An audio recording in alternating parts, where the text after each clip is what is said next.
What happens when a self-made black CEO goes undercover at his own bank? Let's just say it didn't go as planned. It was a crisp morning in Dallas, Texas, the kind where the air carried just a slight bite, cool enough for a hoodie, but not quite cold enough for a jacket. Jonathan Reed, a man who had built his company from the ground up, took a deep breath as he stepped out of his car. A sleek, black Tesla Model S.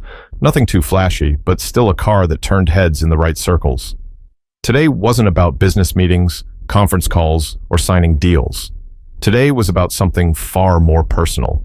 He had always prided himself on the values his company stood for: fairness, innovation, accessibility.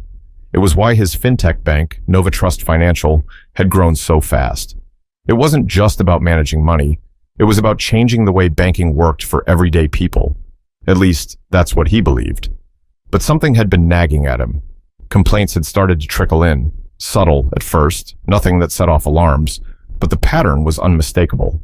Black customers being questioned more aggressively than others, transactions delayed, extra verification steps that didn't seem necessary, and even though his executive team assured him they were looking into it, he needed to see it for himself. So, he decided to go undercover. No tailored suit, no designer watch, just a plain navy hoodie, dark jeans, and a pair of sneakers. A look that made him blend in, not stand out. He wasn't Jonathan Reed, the CEO today. He was just another man walking into the bank, looking to make a withdrawal. As he pulled open the heavy glass door of the NovaTrust Financial branch on Elm Street, the scent of freshly brewed coffee and printer ink filled the air. The bank wasn't particularly busy. A few customers sitting in chairs, a man in a business suit chatting with a banker at one of the desks, and two tellers stationed behind the counter. He stepped into line, waiting his turn. The moment his eyes scanned the room, he started noticing things. The older white man in front of him walked right up to the counter, handed over his ID, and got his cash in less than 2 minutes. The young Latina woman behind him, a quick transaction, no questions asked.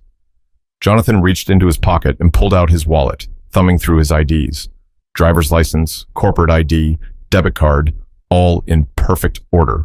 There was no reason for anything to go wrong. Next, the voice came from a young woman at the counter. Name tag, Megan. Jonathan stepped forward, greeting her with a polite nod.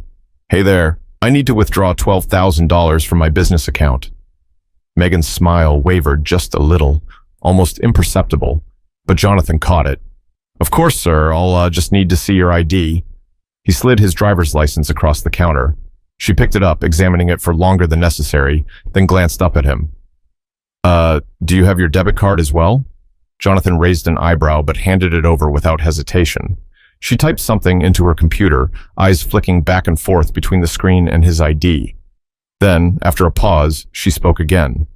Could you confirm your business's EIN number for me? Jonathan kept his expression neutral. Sure. He recited the number. She typed again. Another pause, a longer one. Jonathan glanced behind him. The line had grown. A man in a polo shirt and slacks had walked up to the other teller who was already handing him cash. No extra questions. Jonathan turned back to Megan. Her hands hovered over the keyboard. She hesitated, then looked up again. Actually, let me just get my manager real quick. One moment. She pushed back from the counter and disappeared into the back office. And just like that, Jonathan knew exactly where this was heading, but this was just the beginning. Jonathan exhaled slowly, keeping his face neutral. He wasn't surprised. He wasn't even angry, yet. He had been in rooms where deals worth hundreds of millions of dollars were made in a matter of minutes, with nothing but a handshake and a signature. Yet, here he was, at his own bank, waiting for permission to withdraw his own money. A few feet away, the other teller was finishing up with a customer, a middle-aged white man in a golf shirt and khakis.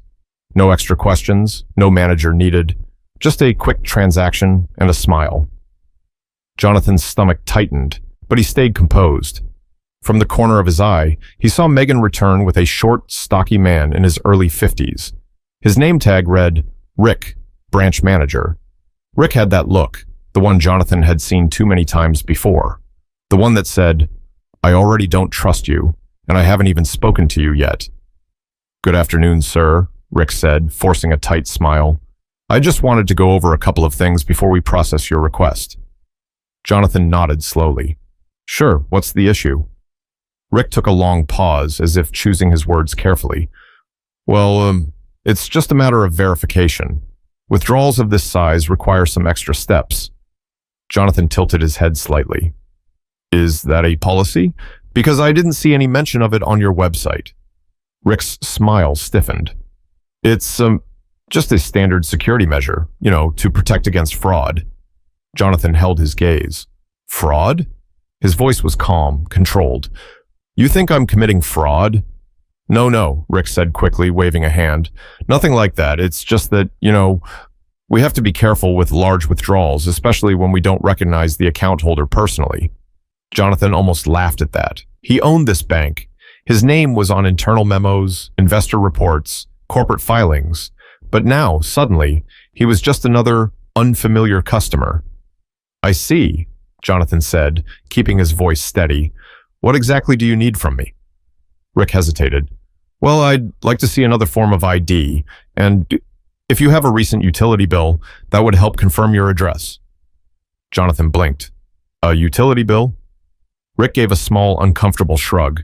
Just standard procedure. Jonathan let a silence stretch between them.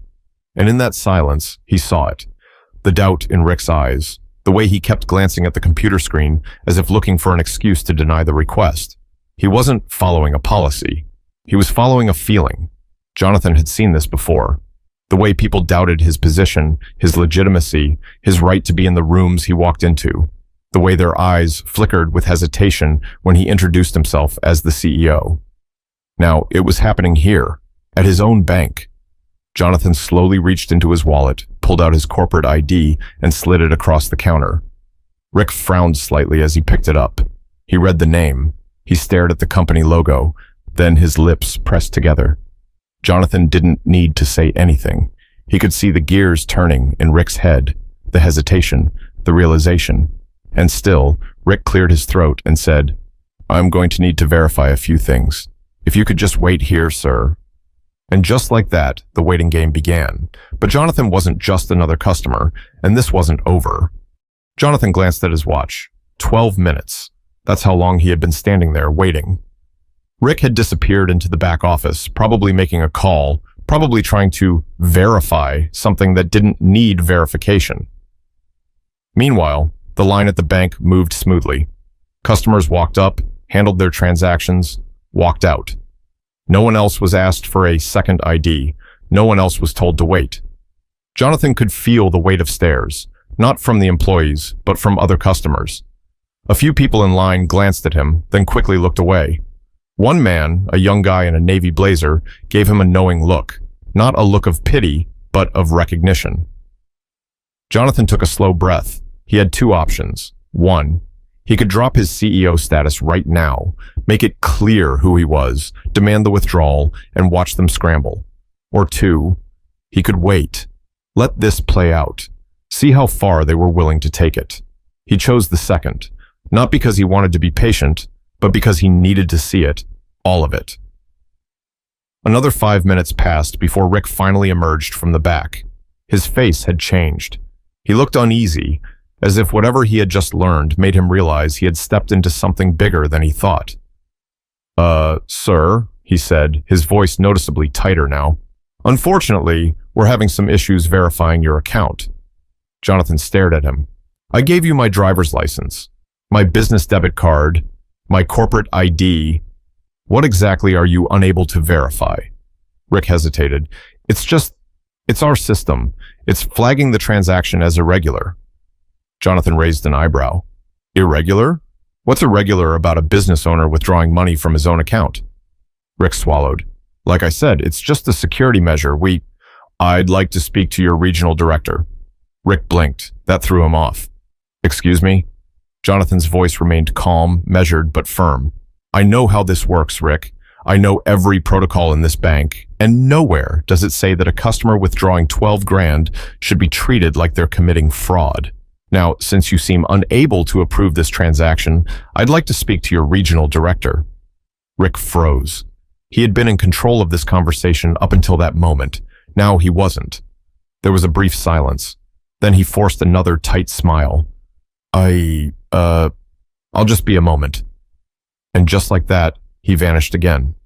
But this time, Jonathan wasn't just going to stand there. He reached into his pocket, pulled out his phone, and made a call of his own. And what happened next? Rick wasn't ready for it. Jonathan pressed his phone to his ear as the call rang once, twice, then a familiar voice answered. NovaTrust Corporate, this is Stephanie. Stephanie Williams, his chief operating officer.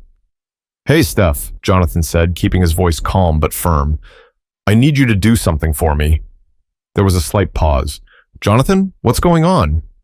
I'm at the Elm Street branch trying to withdraw money from my own account. They've sent me through extra verification, asked for multiple forms of ID, and now the manager is trying to verify my account in the back. Stephanie didn't respond immediately. Then her tone shifted. They're doing what? I'll explain later. Right now, I need you to call the regional director. Tell them to call this branch. Right now.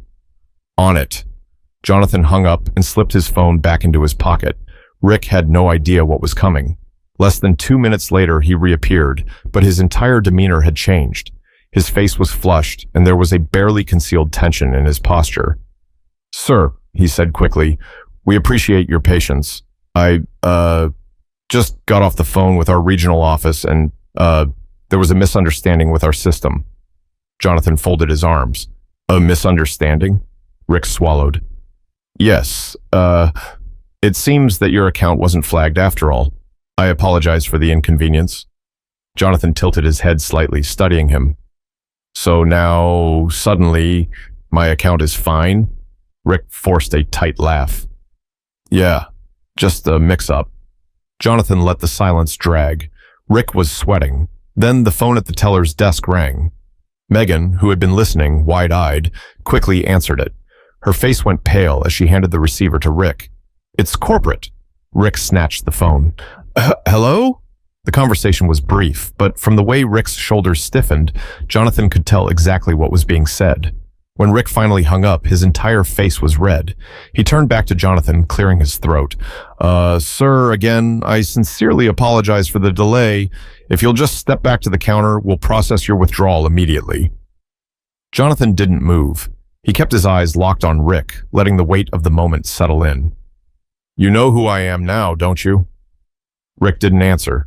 Jonathan leaned in slightly. I'm the CEO of this bank, the owner, the person who pays your salary. And yet, I just went through something that no one else in this building had to deal with. So tell me, Rick, what exactly made me different? Rick opened his mouth, closed it, looked around as if hoping for an escape. There wasn't one. Jonathan wasn't here for an apology. He was here for the truth. Rick swallowed hard. I was just following security procedures. Jonathan shook his head. No, you were following a feeling. And that feeling told you that someone who looks like me, dressed like me, couldn't possibly have this much money. That I was a risk, a problem, something that needed extra verification. Rick had nothing to say to that. The bank was dead silent now. Employees, customers, everyone had stopped pretending not to listen. Jonathan took his wallet, pulled out his business card, and slid it across the counter. This is my direct line. I expect a full report on this incident on my desk by Monday. And trust me, Rick, we will be having a conversation about whether you should still be working here. Rick's hands trembled as he picked up the card. Jonathan turned to Megan. Process my withdrawal. She nodded instantly, typing as fast as her fingers could move. 30 seconds later, she slid the cash across the counter. Jonathan picked it up, placed it in his wallet, and without another word, walked out of the bank. But this wasn't over. Not by a long shot. Jonathan stepped out of the bank and into the bright Texas sun, but the heat on his skin didn't match the fire burning inside him. He climbed into his Tesla, closed the door, and just sat there for a moment. The money was in his wallet. He had won, if you could even call it that. But this wasn't a victory. It was proof. He had heard the stories, read the complaints, but now he had felt it firsthand. He had been made to feel like a criminal at his own institution, the same bank that, in every corporate meeting, claimed to stand for equity and inclusion. Jonathan stared at his reflection in the rearview mirror. If this could happen to him, what about the customers who didn't have power? Who didn't have a direct line to corporate? Who couldn't make one phone call and turn the whole situation around? His hands gripped the steering wheel. This wasn't just about Rick.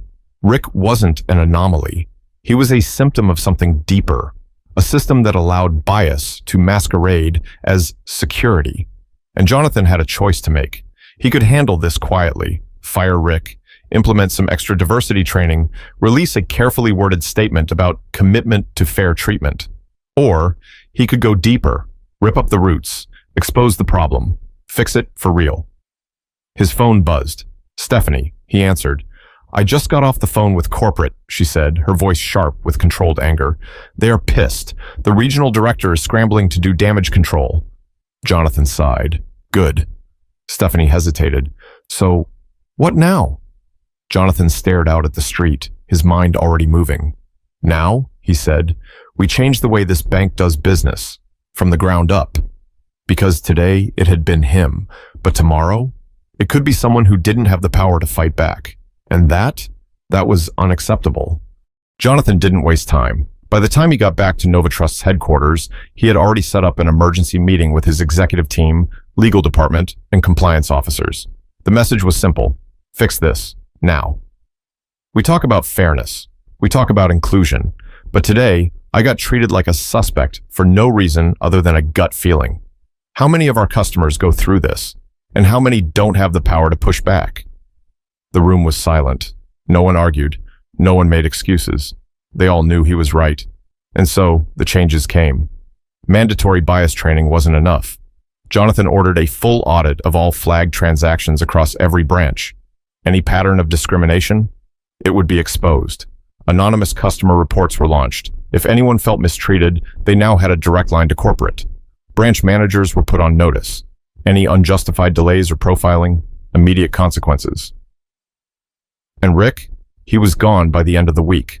But Jonathan wasn't just here to punish. He was here to rebuild. So he personally oversaw the hiring of new leadership at NovaTrust branches. He made sure that every manager understood one thing. Fair treatment wasn't a suggestion. It was a requirement.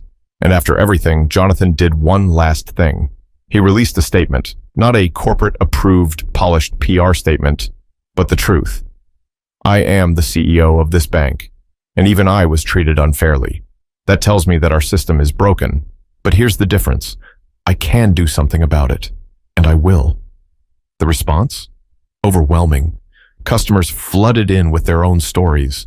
Some had walked away from NovaTrust entirely because of experiences just like his. Others had stayed, hoping things would change. Now, for the first time, they believed it might. This wasn't about one bad manager or one bad policy. It was about something deeper, a system that let bias slip through the cracks. But Jonathan had power, and real power, it's not about how much money you have. It's about what you do with it. So he used it, and he made sure that no one else would have to fight the battle he fought that day. How many times has something like this happened, and no one was there to speak up? It's easy to think, well, that's just the way things are. But the truth? We don't have to accept it. If you've ever been in a situation where you were treated unfairly, whether at a bank, a store, or anywhere else, your voice matters. Speak up. Hold people accountable. Because the moment we stop demanding better is the moment nothing changes. And for those in positions of power, use it. Not just to succeed for yourself, but to open doors for others. Because real change doesn't start with one person, but it does start with one decision.